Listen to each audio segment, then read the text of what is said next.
हरे कृष्णा। सभी का स्वागत है एक बार फिर से कृष्णा डिवोशन चैनल पर। और श्री कृष्ण चरित अमृतम ग्रंथ का हम आस्वादन कर रहे हैं और नित्य हम एक भाग श्रवण करते हैं ताकि हम धीरे धीरे इस अमृत को अपने अंदर घूंट घूंट भर कर ले सकें और इसका आनंद उठा सकें। तो इसलिए डेली हर एक भाग प्रकाशित किया जाता है और इस वीडियो को आप डेली श्रवण करें और इसका आप हैबिट बना लें ताकि आप में श्री कृष्ण के प्रति प्रेम जागृत हो सके। और श्री कृष्ण का भक्ति करना ही मनुष्य का मुख्य उद्देश्य है। कई जन्मों के बाद जब हमारे अच्छे पुण्य कर्म उदय होते हैं तब हमें श्री कृष्ण की भक्ति प्राप्त होती है। तो हमारा एकमात्र ध्येय श्री कृष्ण परम पुरुष होना चाहिए। तो आइए इसी रस अमृत के सिंधु में हम डूबते हुए श्री कृष्ण चरित अमृतम भाग 220 श्रवण करते हैं और हम बहुत ही प्यारे मार्मिक संवाद श्री कृष्ण और उद्धव संवाद का श्रवण कर रहे हैं। और श्री कृष्ण मथुरा में ही उद्धव से अपने मन की हृदय की बातें कर रहे हैं और कहते हैं कि ब्रज बिसरत नाही उद्धव। और आज का यह प्रसंग हम श्रवण करते हैं। उद्धव ने जब श्री कृष्ण की बहुत ही भावात्रेक अवस्था देखी और श्री कृष्ण के ऐसे जवाब उन्होंने श्रवण किए तब उद्धव ने कहा कि नाथ ऐसे विकल मत होइए, अपने आप को संभालिए। मेरे गुरु बृहस्पति जी कहते थे कि श्री कृष्ण तो सबकी आत्मा है, वो तो घट घट के वासी हैं, एक ही हैं जो सर्वत्र और सर्वदा हैं। उद्धव कहते हैं, हे नाथ, आपने ये उपदेश नहीं दिया अपनी गोपियों को और यह उपदेश अपने ग्वालों को नहीं दिया। तो इस प्रकार से विदुर जी को उद्धव जी श्रवण करवा रहे हैं कि मैंने श्री कृष्ण को भाव समाधि से जगाया, तब वो उठे तो मैं उनको लेकर अब महल की ओर आ रहा था। तब उन्होंने कहा कि उद्धव, प्रेम में उपदेश नहीं होता, वहाँ उपदेश की मान्यता भी नहीं है, वहाँ तो बस प्रेम होता है, अधिकार होता है। इतना कहकर श्री कृष्ण चुप हो गए क्योंकि प्रेम वाणी का विषय नहीं है। ये बात मैं समझ नहीं पा रहा था, पर श्री कृष्ण इस बात को समझकर चुप हो गए थे। अब आगे जब वो महल में पहुँचे तो महल के द्वार पर माता देवकी खड़ी हैं। उन्हें देखकर श्री कृष्ण ने अपने अश्रुओं को पोंछ लिया। चरण वंदन किए श्री कृष्ण ने। संकोच करती है माता देवकी जब श्री कृष्ण उनके चरण छूते हैं। माता देवकी कहती हैं कि कृष्णा, मुझे पता नहीं था कि तुम्हें क्या प्रिय है। माता के हाथों में कुछ थाल था, उसमें श्री कृष्ण के लिए कुछ रखा था। तो माता ने कहा, मैंने रोहिणी से पूछा है आपको क्या प्रिय है, सोचो कृष्ण क्या है इसमें। तो श्री कृष्ण आज गहरी उदासी में डूबे हुए हैं। मैं ही दोनों को बातों को संभाल रहा था, उद्धव जी कहते हैं। तो उन्होंने ही जवाब दे दिया, क्या है माता, आप दिखा दीजिए। माता कहती हैं कि उद्धव, इसकी प्रिय वस्तु है जो ये वृंदावन में खाता था। तुम्हें क्यों बताऊं, ये इस सामान्य सी वस्तु के लिए चोरी भी करता था। श्री कृष्ण का मुखमंडल फिर वृंदावन के नाम सुनते ही गंभीर हो गया था। उद्धव ने ही कह दिया, माखन, हाँ माखन, ये इसके बहुत प्रिय था, ये चोरी करता था वृंदावन में इसके लिए। तो यशोदा इसको माखन देती थी, शायद पेट भरकर नहीं देती थी, इसलिए चोरी करता था, है ना कृष्ण। देवकी माता मुस्कुराते हुए बोली जा रही थी।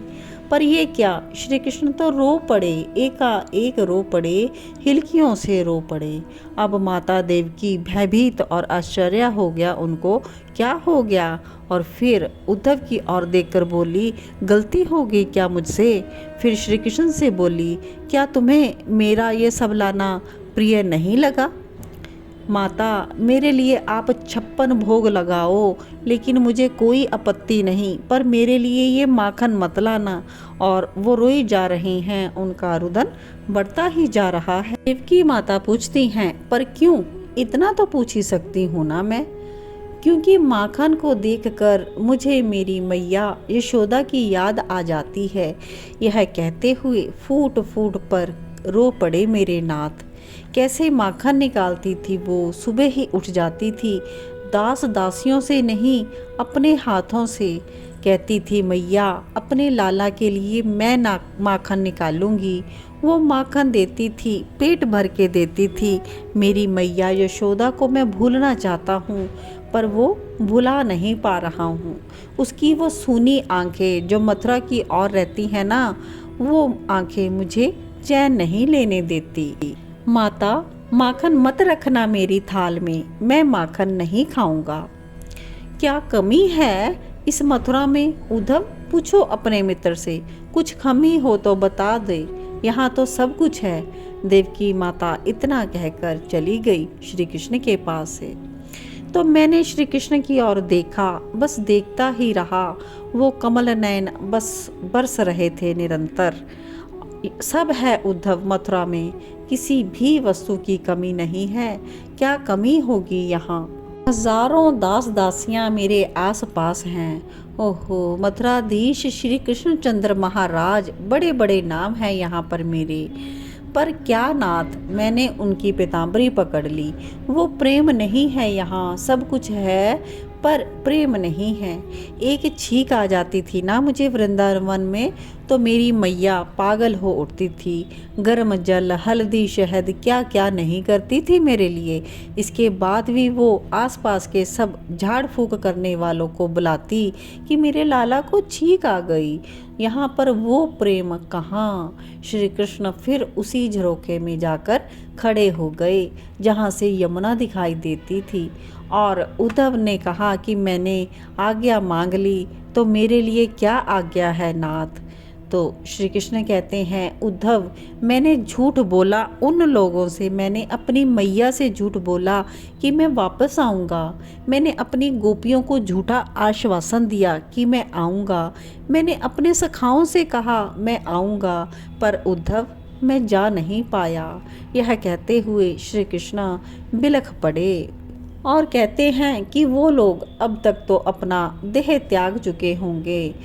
और फिर कहते हैं कि नहीं, वो लोग आस लगाए बैठे हैं, सबके सब आस लगाए बैठे हैं कि मैं वहाँ पर वापस आने वाला हूँ। उन लोगों का क्षण क्षण पल पल मेरी ही याद में बीतता है। वो अपने देह को त्यागते भी नहीं, क्योंकि उन्हें पूरा विश्वास है कि मैं जाऊँगा उनके पास।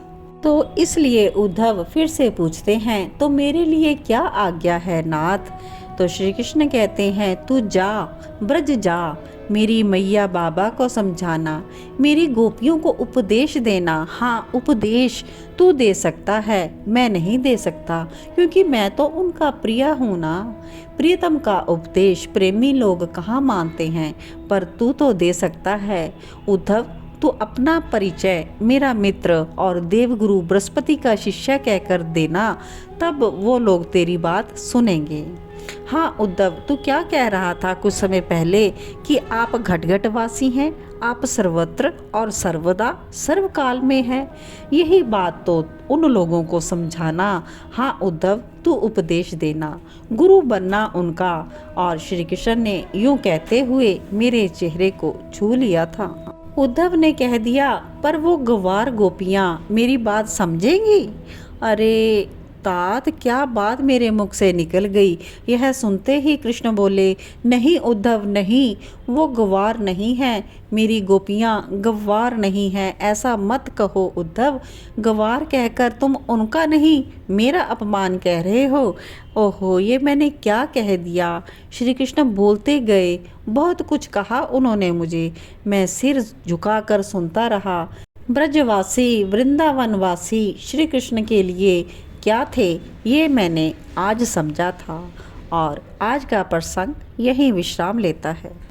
इसके आगे का प्रसंग हम नेक्स्ट एपिसोड में श्रवण करेंगे कि उद्धव आगे श्री कृष्ण की आज्ञा मानकर वृंदावन जाते हैं या नहीं, और अगर जाते भी हैं तो उससे पहले क्या वार्तालाप होता है श्री कृष्ण और उद्धव तो आगे की कथा का आनंद लेने के लिए देखते रहें कृष्णा डिवोशन चैनल को और श्री कृष्ण भक्ति के मार्ग में अग्रसर होते रहें।